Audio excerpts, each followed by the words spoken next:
Une des pires situations qu'il peut arriver dans l'existence, c'est de passer le plus gros de ton temps de vie dans un état de faible estime personnelle, où tu te dévalorises constamment, tu éprouves du mépris, peut-être de l'hostilité envers toi-même. Ta relation avec toi-même est catastrophique. Et ça te fait vivre un véritable enfer intérieur. Ça, je l'ai connu quand j'étais adolescent surtout. Voilà, j'avais très peu confiance en moi. J'étais timide, je détestais qui j'étais. Et chaque journée était un enfer. Je me réveillais le matin avec la boule au ventre. Je suis là, putain, encore cette vie de merde où je me sens nul, j'ai l'impression d'avoir aucune valeur. Et quoi que je fasse, les choses n'ont pas l'air de s'améliorer. Aujourd'hui, les choses ont bien changé. Ça fait maintenant 10 ans que j'ai repris ma vie en main, que j'ai atteint des grands objectifs que je m'étais fixés. Et donc, évidemment, ça va beaucoup mieux. Les briques avec lesquelles tu construis l'estime de soi, ce sont les actions. C'est ce que tu fais peut construire ou détruire ton estime de toi. On va voir ça maintenant.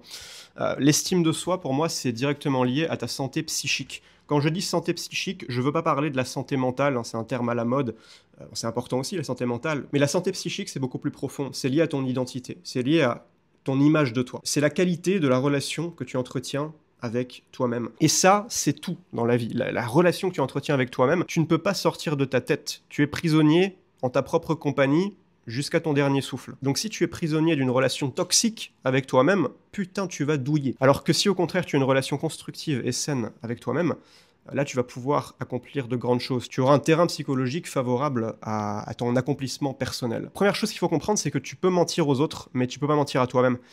On sait tous qui on est, en fait. Au fond, nous savons tous qui nous sommes. Nos succès comme nos échecs sont gravés à jamais dans notre psyché. Et plus tu accumules les fautes morales, plus ça va devenir difficile d'éprouver du respect envers toi-même. Pour ça, je voudrais prendre l'exemple de Raskolnikov dans Crime et Châtiment, de Dostoïevski. Pour la faire simple, Raskolnikov, c'est un jeune étudiant sans le sou à Saint-Pétersbourg qui, à un moment donné, va partir dans un délire à s'auto-persuader qu'il a la supériorité morale d'un Napoléon, s'il est fan de Napoléon, et qu'il est capable de commettre un crime, de tuer quelqu'un, sans éprouver de remords, sans que ça impacte le cours de son existence. Parce qu'il considère que Napoléon s'est placé au-dessus de la morale du commun des mortels, a commis beaucoup d'atrocités au nom d'une cause plus grande. Et donc Raskolnikov va passer à l'acte pour tester son hypothèse morbide. Bien qu'il y ait une petite voix à l'intérieur qui lui dise « ne le fais pas ». Mais il va choisir d'étouffer cette petite voix juste pour se prouver à lui-même que oui, il est un grand esprit au-dessus de la morale des hommes. En plus de ça, il va rationaliser parce que la personne qu'il a choisi de tuer, c'est une vieille usurière qu'il considère nuisible pour la société. Pour lui, c'est un parasite à éliminer, son existence n'a pas de valeur. Donc il va se rendre chez cette usurière et il va la tuer. Il va aussi d'ailleurs, c'était pas prévu, mais tuer sa sœur qui arrive au moment du meurtre, et donc il veut pas laisser de témoin. Donc il fait un double homicide. Et ce qui se produit ensuite, et c'est d'ailleurs toute la substance du roman, c'est qu'il se passe l'extrême inverse de ce qu'il avait prévu. Son plan à la base, c'était de commettre un meurtre et de continuer sa vie comme si de rien n'était. Parce que pour lui, la morale était juste une bricole humaine qu'on pouvait balayer d'un revers de la main. Mais ce qui se passe, c'est l'inverse. Sa vie devient un enfer. À partir du moment où il commet cet homicide, il y a une véritable guerre civile intérieure qui se déclenche en lui. Évidemment, il va y avoir une enquête sur le meurtre, il va être soupçonné, mais jamais directement inculpé.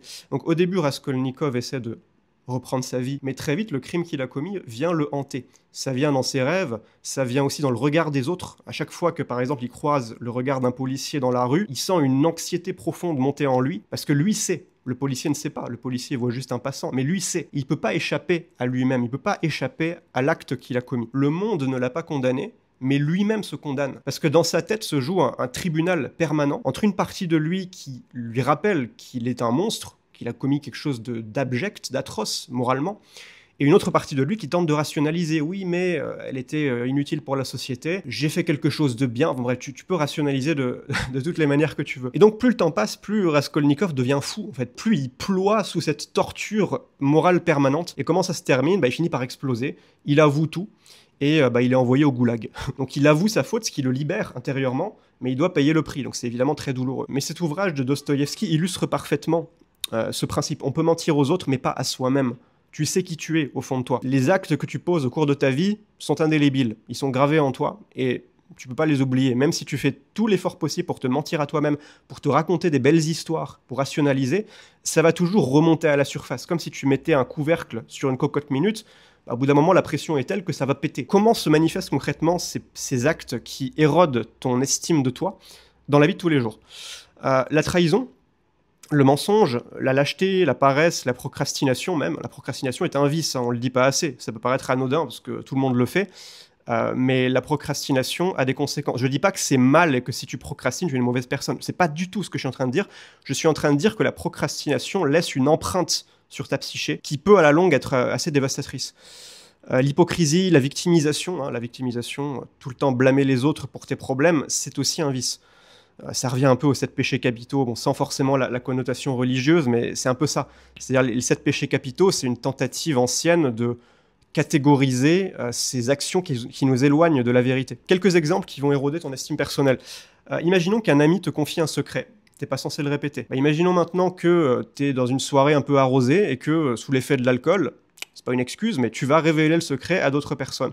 Le lendemain, tu vas te sentir mal. Ton ami ne le sait pas que tu as parlé de son secret à d'autres gens, mais toi tu le sais. Et à chaque fois que tu verras ton ami, peut-être pas à chaque fois, mais souvent, ça va revenir. Et l'issue finale, c'est soit tu lui avoues, alors soit il te pardonne, soit il te pardonne pas, bon ça va dépendre de la gravité de la situation, du cas spécifique, mais c'est la seule manière de te soulager, ça va être ça, d'assumer les conséquences de ta faute morale.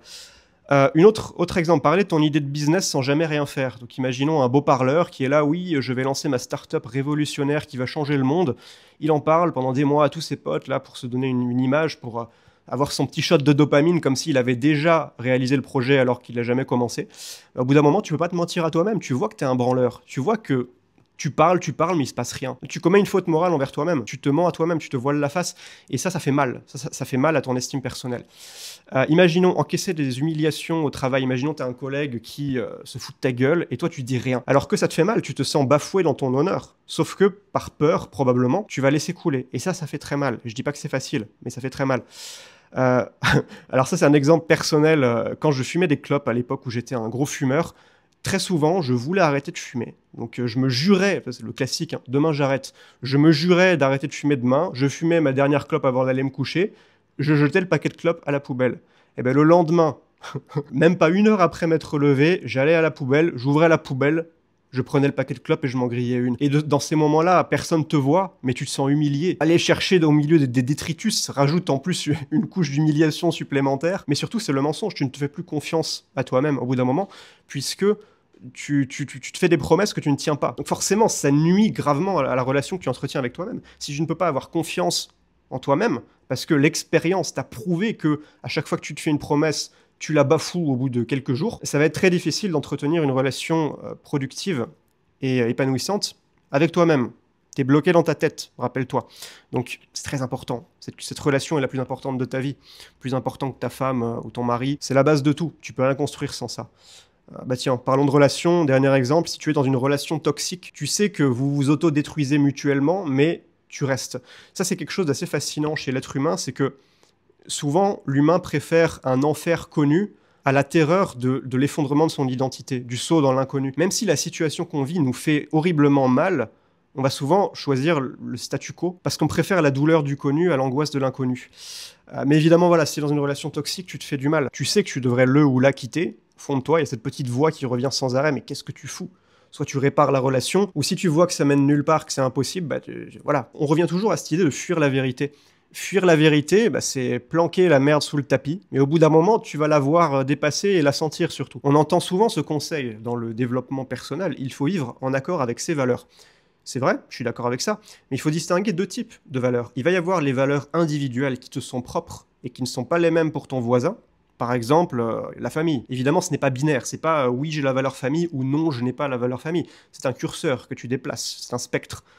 Mais tu as des gens pour qui c'est beaucoup plus important que pour d'autres. La liberté. Moi, par exemple, c'est mon cas. C'est une de mes plus grosses valeurs. C'est pour ça que je suis parti tout seul en voyage à l'autre bout du monde à 21 ans, que j'ai lancé mon truc sur Internet, que je voulais faire mon propre business. Donc, c'est la valeur liberté. Il y a des gens pour qui c'est moins le cas. Ils s'en foutent un peu. Créativité aussi. Moi, par exemple, j'ai un grand besoin d'exprimer ma créativité, de créer des choses.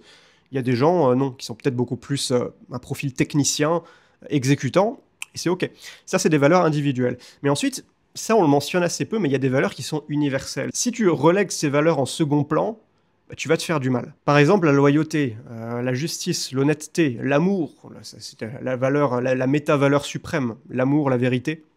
Mais prenons l'exemple de la loyauté. Si la loyauté n'est pas importante pour toi, il va rien t'arriver de bon dans la vie. Tu vas trahir les gens, tu vas attirer des gens qui vont te trahir. L'honnêteté, c'est pareil. Si t'es en couple et que tu trompes et que tu caches ça à l'autre, bah putain, ta vie va pas être très marrante parce que ok, ça te fait plaisir, il y a un côté excitant, le secret, l'interdit, machin, mais tu vas devoir dépenser une énergie cognitive et émotionnelle considérable pour maintenir ton mensonge. Ça, c'est le côté pas très pratique, quoi, de mentir. Si tu mens beaucoup, tu dois maintenir comme des miroirs de vérité différents en fonction de toutes les personnes. Tu dois t'en souvenir. Ah, tiens, à lui, je lui ai dit ça. À lui, je lui ai dit ça. Il faut que je lui... Au final, tu te fais toujours niquer.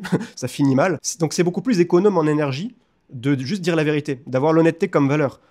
Moi, j'aime pas mentir, parce que ça prend de l'énergie. C'est même pas une question de vertu supérieure ou quoi que ce soit. C'est purement pragmatique. Je mens pas parce que ça pompe l'énergie. Mais même au-delà de ça, si tu es quelqu'un de malhonnête dans tes actes, tu vas toujours avoir cette lame morale qui va surgir des profondeurs de ta psyché, qui va te lacérer de temps en temps, là, te mettre un coup, là, tu vas le sentir, tu peux pas y échapper. C'est ce qu'on appelle l'ombre dans la psychologie jungienne. C'est toute la partie de toi-même que tu essaies de cacher, que tu essaies d'enfouir là et d'oublier. Tu veux pas y penser, sauf que c'est toujours là et ça revient à la surface d'une manière ou d'une autre. Et généralement, c'est pas joli. Si tu refoules trop, quand ça revient à la surface. Donc si tu veux vivre en harmonie avec toi-même et construire une forte estime de toi, c'est vraiment cette idée, être droit dans ses bottes. Être droit dans ses bottes, c'est respecter un certain nombre de principes qui découlent de cette méta-valeur suprême qui est la vérité. Être dans le vrai avec les autres et être dans le vrai surtout avec soi-même. Donc ne pas mentir aux autres, ne pas se mentir à soi-même, même si on se ment toujours un peu à nous-mêmes parce qu'on ne s'en rend pas compte, mais dans la mesure du possible. Cultiver sa lucidité et ne pas rechercher la validation ou le confort, mais rechercher la vérité. Quand tu recherches la vérité en acceptant que parfois elle est brute, elle est laide, elle fait mal, tu deviens un individu bien mieux intégré, beaucoup plus sain. Aligner sa parole avec ses actes, bah, c'est comme l'exemple que je te prenais de celui qui dit oui, je vais faire ça, mais qui fait jamais rien. Bah, les gens vont te prendre pour un guignol. Et toi-même, tu vas te prendre pour un guignol au bout d'un moment. Donc faire ce qu'on dit. Et le plus simple, c'est de ne pas en dire trop. Si tu arrêtes pas de faire du blabla, ça va être très difficile de tenir tous les engagements que tu poses publiquement. Moi, je préfère parler peu, et comme ça, il y a moins de pression derrière. Tenir ses engagements, assumer ses responsabilités, au lieu de se plaindre, ne pas se plaindre. Ça veut pas dire que je suis responsable si ma maison brûle. Ça veut dire que je suis responsable de maintenant je fais quoi? Est-ce que je m'assois par terre à chialer, ou est-ce que je me lève et je marche? C'est ça.